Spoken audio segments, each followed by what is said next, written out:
पंडित जी बोले कि मेंढकी ने बच्चा दिया है, तो मैंने कहा कौन सी बड़ी बात है, सब जीव जंतु बच्चे देते हैं, पर कहने लगे बच्चा तो दिया पर वो पुरुष था, लड़के के जैसा बच्चा दिया। तो कहने इसको मान लेना, आप नहीं मानोगे तो तुम धर्म विरोधी कहे जाओगे, भगवान नाराज हो जाएगा, तुम्हारे अगले जन्म में तुम्हें दिक्कत आ जाएगी।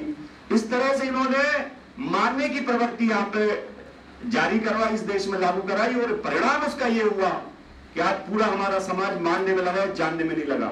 इसलिए भगवान बुद्ध जो हुए, राजा बलि जो हुए, उन्होंने कभी मानने के ऊपर उन्होंने अपना वो नहीं किया। उन्होंने कहा जानो, सबसे पहले जानो, उसके बाद छानो, और छानने के बाद अगर आपको ठीक लगे तो उसको मानो, अदरवाइज उसको रिजेक्ट कर दो। ये हमारी परंपरा और ये है।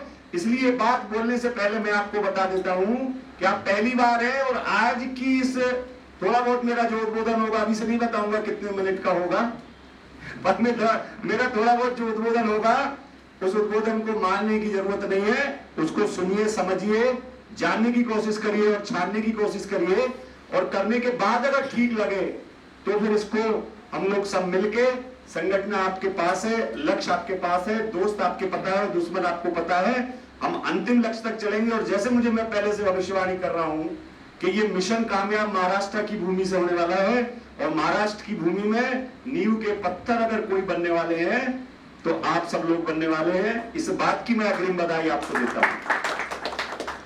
साथियों, सबसे बड़ी समस्या हम लोगों की और इस देश की यह है कि हम लोग इस देश का जो संविधान है और ये संविधान का जो स्वरूप डेमोक्रेटिक है, इस बात को जनता नहीं जानती और मैक्सिमम लोग नहीं जानते। पढ़े लिखे, मैं तो पूरे देश में कार्यक्रम ले रहा हूं, भाषण दे रहा हूं, सब जगह कैडर ले रहा हूं, सब जगह पूछता हूं, ओबीसी के लोगों से पूछता हूं, SC ST के भी बहुत सारे लोग जानते, पर मैक्सिमम लोग SC ST के लोग भी ये बात को नहीं जानते। इस देश का संविधान क्या है? इस देश का संविधान का जो स्वरूप है वो लोकतांत्रिक है, डेमोक्रेटिक है। डेमोक्रेसी क्या होती है मैक्सिमम लोग नहीं जानते। सबसे बड़ी समस्या इस देश की ये है कि हम लोग जो जानना चाहिए वो नहीं जानते, और जो नहीं जानना चाहिए वो सब कुछ हम जाने बैठे। एक अनपढ़ और हमारा जो बिल्कुल अशिक्षित हमारा पिताजी, माँ बाप होंगे, दादा दादी होंगे, उनसे पूछो कि इस देश का इतिहास क्या है, वो रामायण और महाभारत के महाकाव्यों को देश का इतिहास बताता है।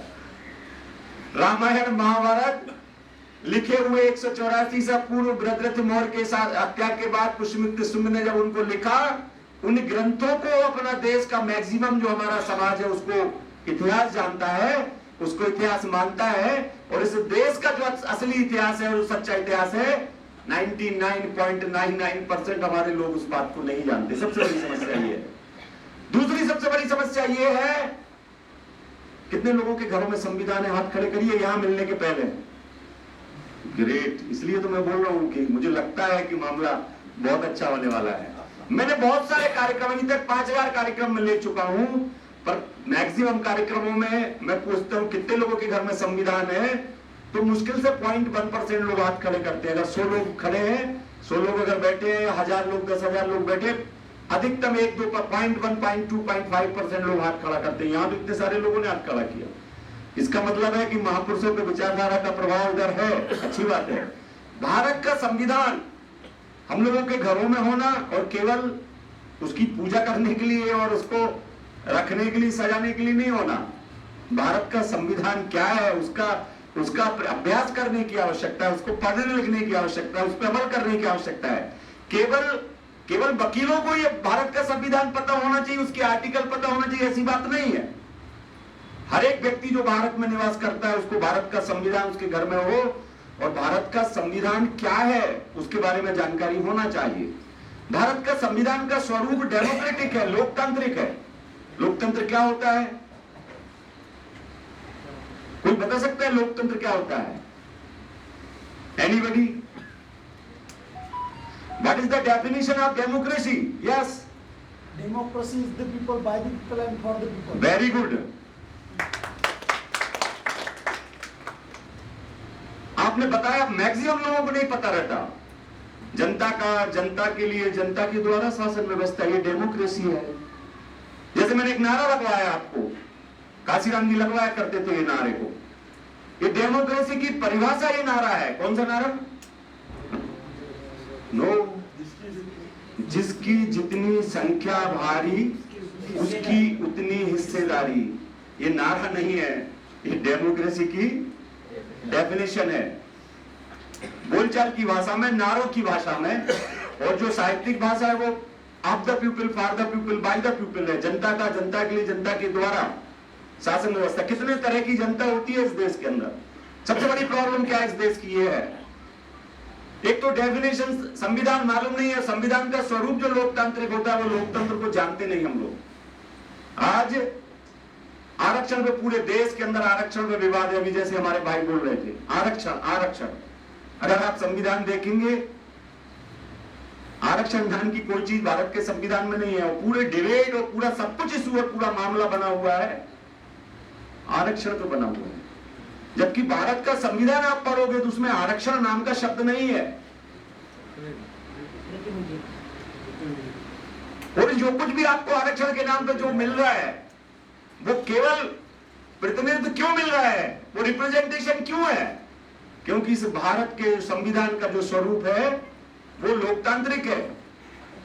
जितनी जनता है, जनता को भारत के संविधान के जो 4 स्तंभ है, कौन कौन से 4 स्तंभ है? विधायिका, कार्यपालिका, न्यायपालिका और मीडिया। लोकतंत्र के संविधान के जो 4 पिलर है, 4 स्तंभ है, इन चारों स्तंभों में, चारों पिलरों में भारत की जनता, जनता कितने तरह की है भारत में? Types of people in India according to constitution of India. कितने तरह की जनता है? प्रॉब्लम यहां है, 4 तरह की जनता है भारत के संविधान में। एससी है, एसटी है, ओबीसी है और जनरल है। अल्पसंख्यक जितने लोग हैं वो इन चारों में से किसी में आते हैं, या तो वो जनरल में आएगा या वो ओबीसी में आएगा, कहीं कहीं एससी और एसटी में भी अल्पसंख्यक लोग आते हैं। भारत के कॉन्स्टिट्यूशन में जो है वो जनता है और डेमोक्रेसी है। और डेमोक्रेसी का मतलब होता है कि संख्या के आधार पे संविधान के चारों स्तंभों में भागीदारी, ये डेमोक्रेसी है। दैट मीन्स ये हुआ कि ये जनता जो है वो संविधान के चारों पिलरों में, विधायिका, कार्यपालिका, न्यायपालिका और मीडिया में एससी, एसटी और ओबीसी और जनरल समाज के लोग, जो 4 तरह की जनता है, इनकी संख्या के आधार पर प्रतिनिधित्व होना चाहिए। यदि पूरे विधायिका, कार्यपालिका, न्यायपालिका और मीडिया में केवल एससी के लोग होंगे तो डेमोक्रेसी होगी क्या? केवल एसटी के लोग होंगे या ओबीसी के लोग होंगे या जनरल के लोग होंगे तो डेमोक्रेसी नहीं होगी। परंतु हो क्या रहा है इस देश में? किसी को इससे मतलब नहीं है। संविधान, लोकतंत्र क्या कह रहा है? Nobody knows. क्या अभी तक क्या डेमोक्रेसी लागू हो गई? मालूम नहीं है। जब जानते नहीं तो मालूम होने का प्रश्न नहीं उठता।